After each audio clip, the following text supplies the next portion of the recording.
అందరికీ నమస్కారం. ఈరోజు మనతో పాటు ఉన్నారు ప్రముఖ ఆధ్యాత్మికవేత్త శ్రీమతి డాక్టర్ బట్టిప్రోలు విజయలక్ష్మి గారు. అమ్మతో మాట్లాడి మరిన్ని విషయాలు తెలుసుకుందాం. నమస్కారం అమ్మ. నమస్కారం అమ్మా. అమ్మ, పోయినసారి మనం అమ్మవారి జుట్టు బొట్టు గురించి చాలా అద్భుతంగా చెప్పుకున్నాం కదా. తర్వాత ఏంటో చెప్పండి అమ్మా. నుదురు గురించి చెప్పుకున్నాం కదా. నుదురు అనేసరికి బొట్టు వచ్చేసింది. అలాగే ఇక్కడ వదనస్మర మాంగళ్య గృహతోరణ చిల్లిక తర్వాత నామం. వదనం, ఆవిడ వదనం ఎలా ఉందిట?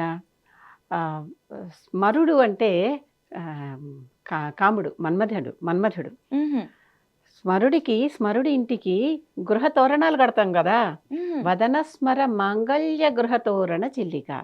ఆవిడ కాముడి ఇంటికి మంగళ తోరణాలు కడతాం కదా, ఇంటికి ముందర తోరణాలు కడతాం కదా. అవి ఎలా ఉంటాయి? ఈవిడ కనుబొమ్మల చూస్తే అవి అలా అనిపిస్తున్నాయిట. అంటే ఇక్కడి నుంచి మన్మథ గృహానికి ఆవిడ గుడి ఇంటికి తోరణాలు కట్టినట్లుగా ఐబ్రోస్, ఈ కనుబొమ్మలు. మదనుడు అంటే కాముడు, మన్మధుడు, ఆయన స్మరుడు అంటారు ఆయన్ని. ఈ నామంలో స్మరుడు. వదన స్మర మాంగళ్య గృహ తోరణ చిల్లిక.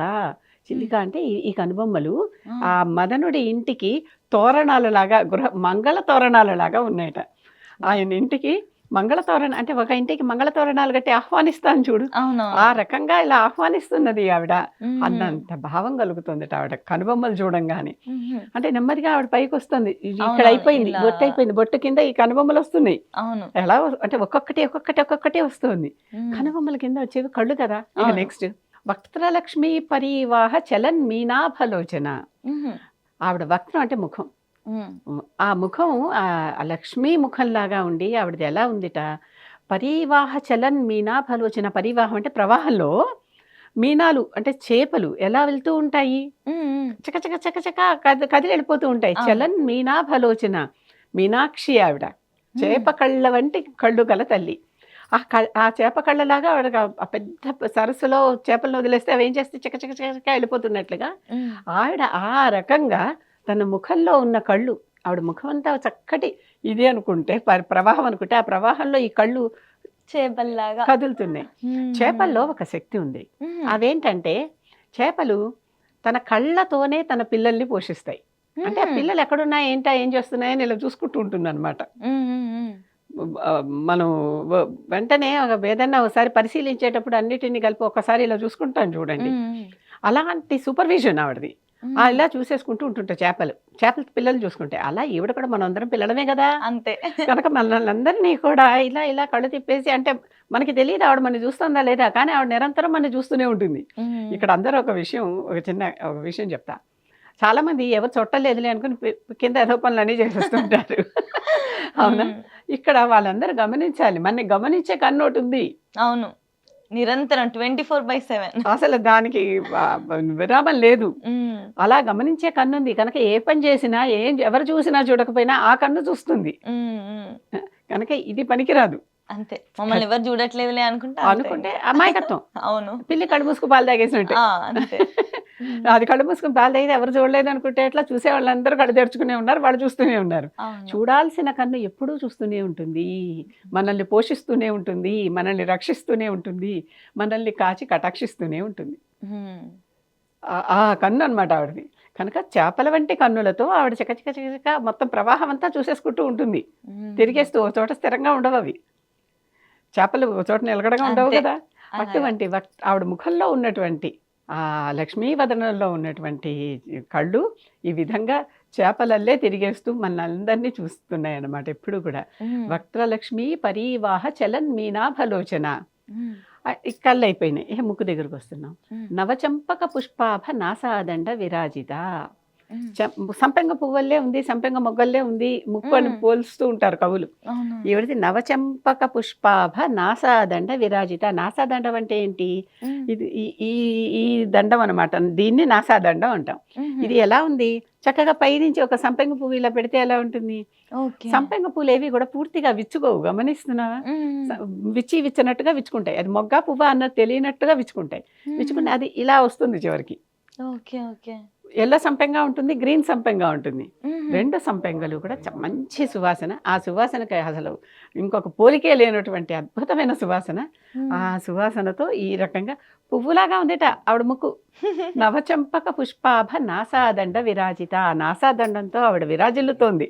మ్మ్. నవచంపక అంటే అప్పుడే పూసిన, అంటే విచ్చని మొగ్గలాగా అదే అదే అర్థమవుతుంది.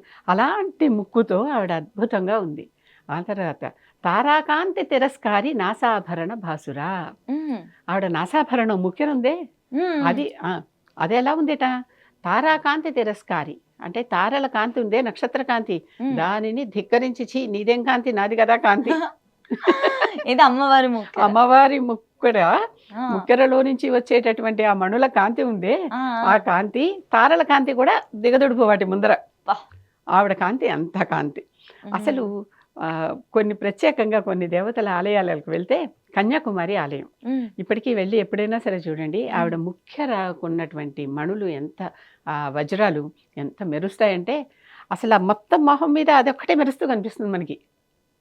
అటువంటి ప్రత్యేకమైన ముఖ్య రకాల దేవత కన్యాకుమారి, తమిళనాడులో ఉంటుంది. చూడాలి ఖచ్చితంగా. అసలు నిజంగానే దర్శించుకోవాలి. ఆవిడ ముక్కుకున్న ముఖ్య ప్రత్యేకత అది. మ్మ్. అలాగే విజయవాడలో కనకదుర్గమ్మ వారు ఉన్నారు. మ్మ్. ఆవిడది కూడా ప్రత్యేకమైన ముఖ్యర. మ్మ్. ఆవిడ ముఖ్యర ఎలాంటిదంటే, ఈ కృష్ణ దుర్గ ఇద్దరు చక్కగా అక్కచెల్లెళ్ళలాగా స్నేహంగా ఉన్నటువంటి వాళ్ళు. ఆ, కృష్ణ అందిట నీ దగ్గరకు వచ్చి నీ ముక్కెర ఎత్తుకుపోతాను, నీ ముక్కెర బాగుంది అని అమ్మవారిని. కొండ మీద ఉన్న దుర్గ దగ్గరికి కృష్ణ పొంగాలంటే మహాప్రళయమే కదా. అంతే. ఆ ముక్కెరకు ఉన్నటువంటి కనకదుర్గమ్మ ముక్కెరకు ఉన్నటువంటి కాంతి అది.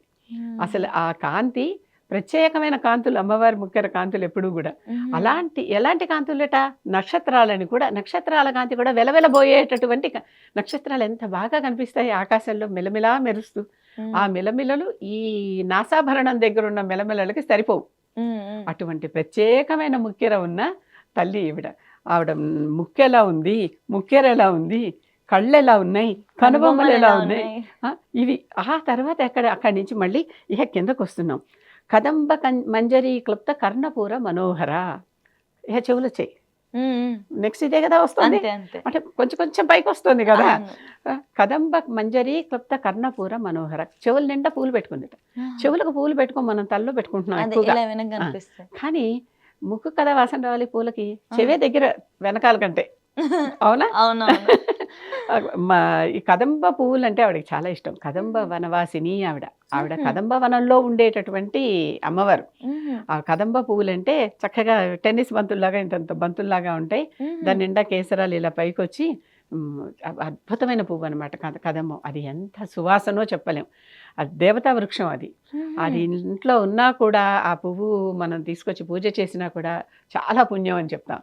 అటువంటి కదంబాన్ని మంజరి అంటే మాలలా కట్టింది. కదంబ పువ్వులన్నిటితో మాల కట్టి ఆ మాల ఇలా చెవులకు వేసుకుందట ఆవిడ. అంటే ఇక్కడ చక్కగా ఆవిడ దగ్గర చెవులకి ఇలాగా కదంబ పువ్వులు వేలాడుతున్నాయి. ఇంత పువ్వులు ఉంటాయి అంటే ఆవిడ ఆకారం ఊహించుకోండి. ఇంకా మరి విరాట్ రూపం కదా అంతే. ఆవిడ చక్కగా ఇలా ఉండి చెవులన్నిటికీ ఆ పువ్వులు పెట్టేసుకుని మహా ఆనందంగా ఉందిట. ఇప్పుడు కూడా ఒకటి గమనిస్తే, గుళ్ళకి వెళ్తే ఆడవాళ్ళు అయితే పువ్వులు ఏమైనా ఇస్తే తల్లో పెట్టుకుంటున్నాం, మగవాళ్ళకి పువ్వు ఏమైనా ఇస్తే చెవిలో పెట్టుకుంటాం. అంతే. అవును. అంటే చెవి దగ్గర పువ్వు పెట్టుకునేటటువంటి పద్ధతి ఎక్కడో ఉంది మనకి. ఆడవాళ్ళైనా మగవాళ్ళైనా పెట్టుకోవచ్చు అని చూపిస్తుంది అనమాట ఆవిడ జెండర్కి కూడా అతీతం కదా. అమ్మ అని అంటున్నాం మనం, కానీ అసలు ఆవిడే కదా. ఆవిడే అమ్మ, ఆవిడే అయ్యా. అలాంటి దేవత. కదంబ మంజరి క్లుప్త కర్ణపూర మనోహర తాటంక యుగళీభూత తపనోడుప మండల. చెవుల దగ్గర తాటంకాలంటే ఇవి చెవి దిద్దులు. మనం చెవి కర్ణాభరణాలు పెట్టుకుంటాం కదా, ఆ కర్ణాభరణాలు ఆవిడకి ఎలా ఉన్నాయట. తాటంక యుగళి అంటే ద్వయం, రెండు చెవులకి చెరొటి పెట్టుకుంటున్నాం కదా. తపనోడుప మండల. తపనుడు అంటే కుడివైపేమో సూర్యుడిలా మెరిసిపోతుందిట, ఇటు పెట్టుకున్నది. ఇటువైపేమో చంద్రుడిలాగా ఉడుప అంటే చంద్రుడు. సూర్య చంద్రులు ఆవిడ చెవులకి చక్కగా రెండు వైపులా ఇలా తాటంకాల్లాగా వెళ్లాడుతూ ఆవిడ కాంతినిస్తున్నారు. కాంతి కాదు, ఆవిడ చుట్టూ ముచ్చటగా ఊగుతున్నారు. ఊగుతాయి కదా. అవునవును.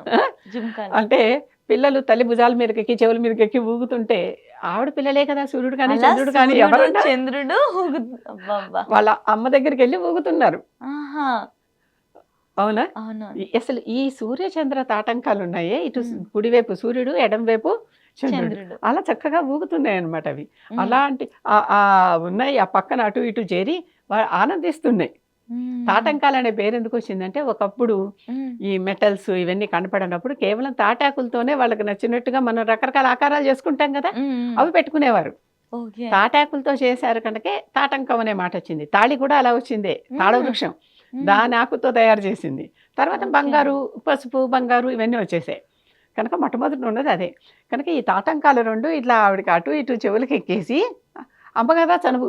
హ్మ్. మనమ్మే కదా ఎక్కడన్నా పట్టుకుని చెంగు పట్టుకుని వెళ్ళాడో, కాలు పట్టుకుని వెళ్ళాడో, చెయ్యి పట్టుకుని అలా వెళ్ళాడో, చెవులు పట్టుకొని పట్టుకుని వెళ్లాడుతున్నారు వాళ్ళిద్దరూ వచ్చి కూర్చుని. హుహు. ఇక్కడ ఈ దీని వెనకాల ఒక చిన్న కథ కూడా ఉంది. హ్మ్. ఈ ఈ ఆహ్, తమిళనాడులో ఉంటుంది. హ్మ్. తిరుక్కడయూర్ అని అక్కడ ఒక ఆలయం. హ్మ్. ఆ అమ్మవారికి అభిరామి అని పేరు. అభిరామి అనే పేరు ఆవిడకొచ్చింది తర్వాత.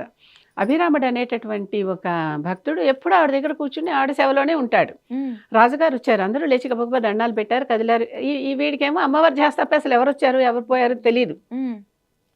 రాజుగారికి కోపం వచ్చింది. ఏంటి నా అంతటి వాడిని వస్తే లేవడా అని. హ్మ్. లేవడా అంటే ఆయన భక్తుడండి, ఆయన వదిలేయండి పాపం ఆయనకి తెలీదు. అసలు ఆయన ఎవరొచ్చినా కూడా ఆయన వేరే ధ్యాసలోనే ఉంటాడని చెప్పారు. హ్మ్. చెప్తే ఆయన సరే రాజుగారు కదా కొంచెం అహంకారం వచ్చింది. ఏంటి అంత తెలియనంత గొప్ప భక్తా?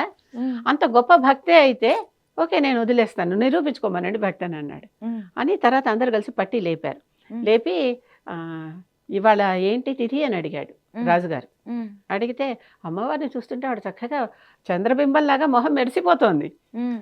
ఇవాళ పున్నమండి అన్నాడు. హ్మ్. అనేసి పూర్తిగా విరుద్ధమైన చెప్పాడు. హ్మ్. చెప్పేసరికి ఇక రాజుగారికి కోపం వచ్చింది. వీడికి ఎంత తెలుసో ఏమో అన్నీ తెలిసిపోతున్నాయి కదా! వీడిని చెట్టుకు కట్టేయండి అక్కడ. హ్మ్. చూద్దాం సాయంకాలం లోపల కట్టేసి ఇగో నువ్వు పున్నమి చంద్రుడు అన్నావు కదా! సాయంకాలం పున్నమి చంద్రుడొస్తే సరే నిన్ను హ్మ్. వదిలేస్తా. హ్మ్. లేదు అమావాస్య చంద్రుడొస్తే నిన్ను పట్టుకుంటా అన్నాడు. హ్మ్. చంపేస్తా అన్నాడు. పాపం వీడికి తెలీదు అక్కడికెళ్ళాడు కట్టేసాక అప్పుడు తెలుస్తున్నాయి. తెలిసాక అమ్మ ఏంటి నేనేదో నిన్ను చూస్తూ చంద్రుడన్నాను. నన్ను ఎలా రక్షిస్తావో ఏం చేస్తావో నీదే భారం అనుకున్నాడు. హ్మ్. సాయంకాలం అయింది. అప్పుడు అమ్మవారు ఇతన్నేం చేయకుండా తన చంద్రతాటంకం తీసి విసిరేసిందట. ఆహా! ఆకాశంలో చంద్రుడికి ఈ చంద్రుడు వెళ్ళిపోయాడు. ఆ! పూర్ణ చంద్రబింబం అందరికీ కనిపించింది. అబ్బా! కానీ ఈ అభిరాముడిని రక్షించినందుకు ఆవిడ పేరు అభిరామి అని పెట్టుకుంది అప్పటినుంచి. ఆ ఆహా! అమ్మవారు తిరుక్కడయూర్ అని ఆ ప్రాంతం. అలాంటి భక్తుడిని రక్షించాలంటే ఆవిడేమన్నా చూస్తుంది.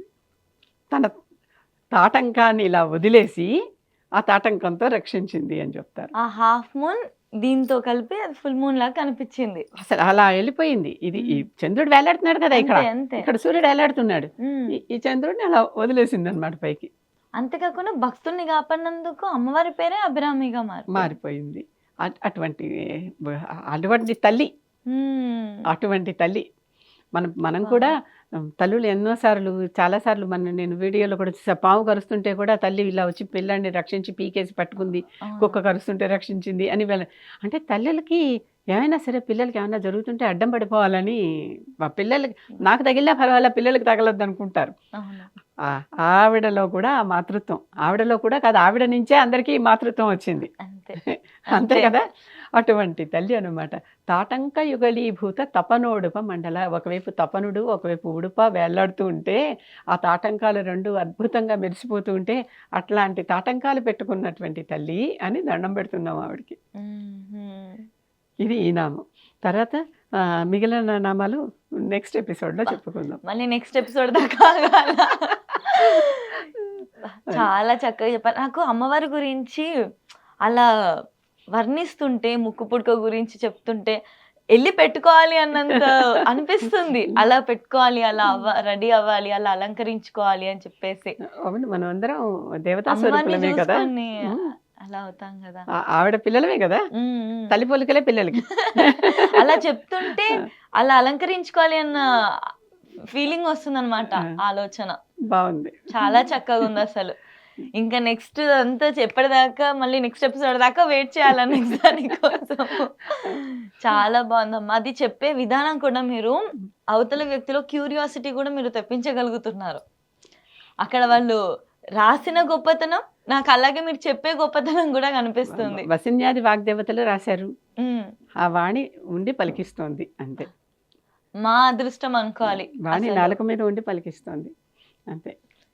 లలిత సహస్రనామం ఖచ్చితంగా ప్రతి ఒక్కరు కూడా తెలుసుకోవాలి కదమ్మా. అలాంటి వీటి మీనింగ్స్ కూడా తెలుసుకుంటే అన్నీ తెలుసుకోవాలి. ఎన్ని సహస్రనామాలు ఉన్నా లలితా సహస్రనామం అన్నిట్లో కంటే ఉత్తమమైనది అని ఫలశ్రుతిలో కనిపిస్తుంది. ఉమ్, చివర ఫలశ్రుతి వస్తుంది కదా, ఉమ్. దాంట్లో కనిపిస్తుంది. అది ఓకే. మీ సమయం కేటాయించినందుకు మా ఛానల్ కోసం చాలా ధన్యవాదాలమ్మా. నమస్తే.